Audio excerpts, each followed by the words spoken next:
Last spring, जहाँ पर बचपना खो जाता है।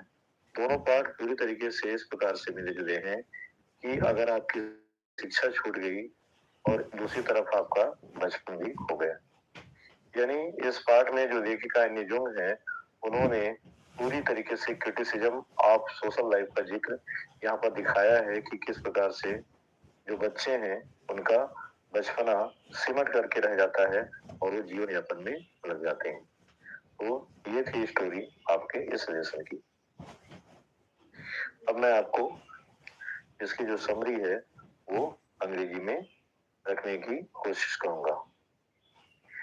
So in this important lesson, the last spring, there are the two part of this important lesson. The first one was related to a rag-picking boy named Sahib, whose family lived at Simapuri in Delhi. They lived in the street in cloth, mud, and tent-made houses, where there was no proper arrangement. The narrator asked Sahib why he does not go to school. At this, Sahib replied that there was no school in the neighborhood. At this, the narrator asked him if she would make a school for him, if then he would go to school. At this, Sahib replied in affirmative.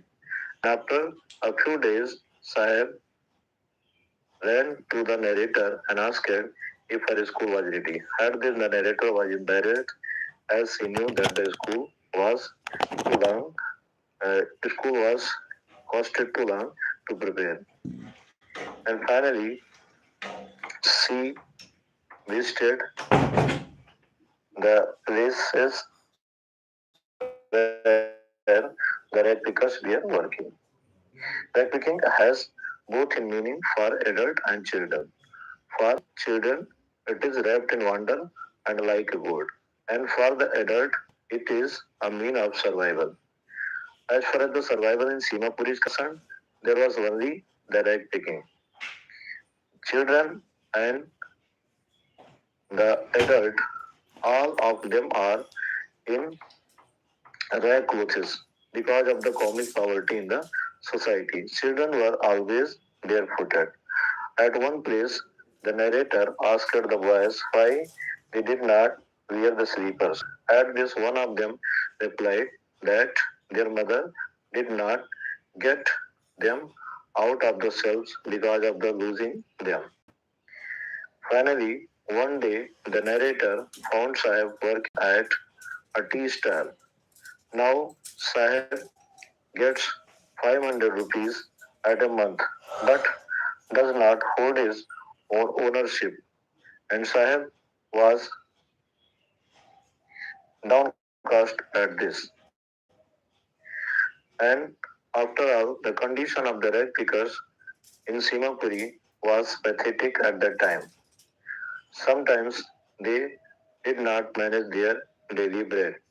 Somehow they had their names in voter list and enabled to have a ration card and to get grain somehow. And after all, it was a comical poverty in the society of Simapuri for them. In spite of all this, they were engaged in the work of rag picking to manage their family. And now, in the second phase of the lesson, the narrator visited Firozabad, famous for bangle making. Here, she finds the adult, old men, and also the children working in the glass industry in a hazardous condition where it was a high temperature and in filthy atmosphere which was full of suffocating. They worked there in the polluted atmosphere and it was the risk of spreading lungs and respiratory disease. Here also the poverty rules. The family spent generation to make mangoes in this area. Maximum number of people were working in the glass industry. Among them, also the children. It has been seen often that the children lose their eyesight before they grow adult because of the dust of the polishing and wearing the glasses. There were the people pushing the cart and with the spiral of bangles on it, and the old ones were at the shop along with the daughters or granddaughters at that place. In Firozabad, there was the only way looks as far as the survival is to prepare bangles or to work in a factory.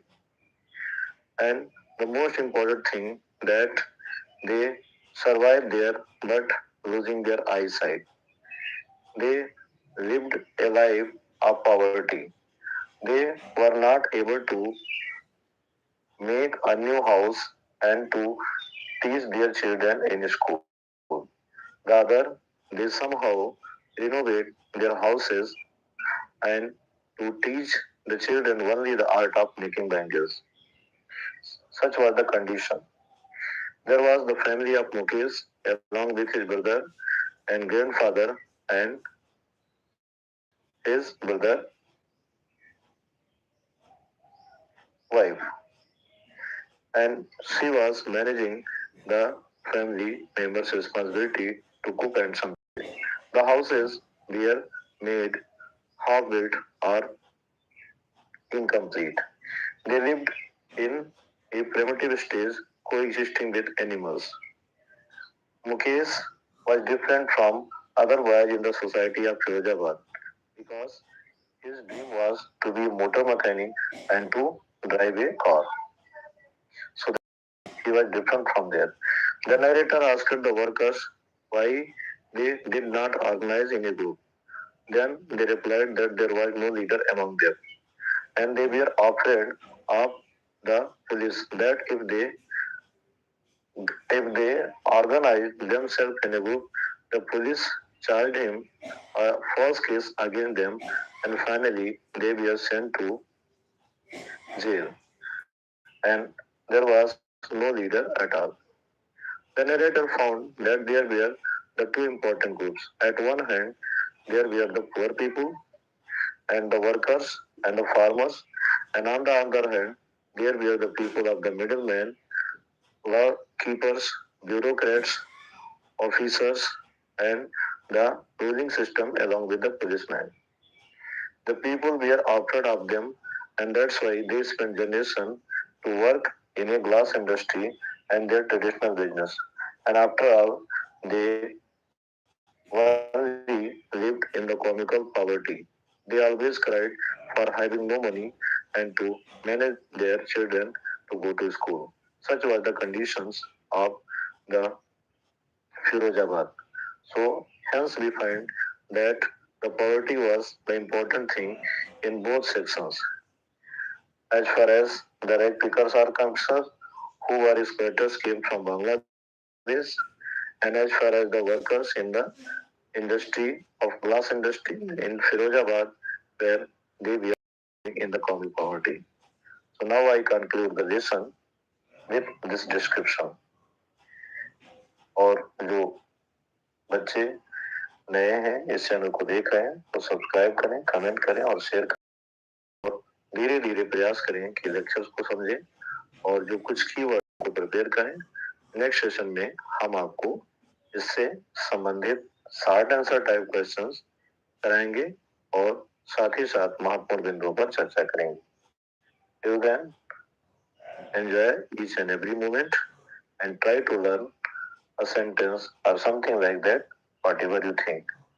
Thanks for watching. See you later again.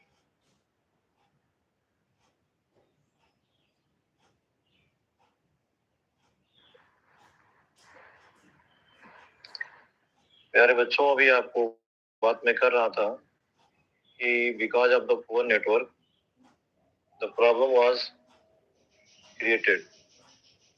But I think that there is possibility of network. अब हम जो है उन महत्वपूर्ण question answer की series पर चर्चा करेंगे, जिसमें आपने देखा कि पहला जो क्वेश्चन है उसमें है तो बड़ा सिंपल, लेकिन बहुत ही महत्वपूर्ण रूप से भी देखा जा सकता है। Who was Lencho? What was his problem? Lencho कौन था, उसकी समस्या क्या थी? तो आंसर है Lencho was a hard working farmer. His entire crop was totally destroyed. He had none to help him. He needed 100 paisas to sow his field and to live until the next crop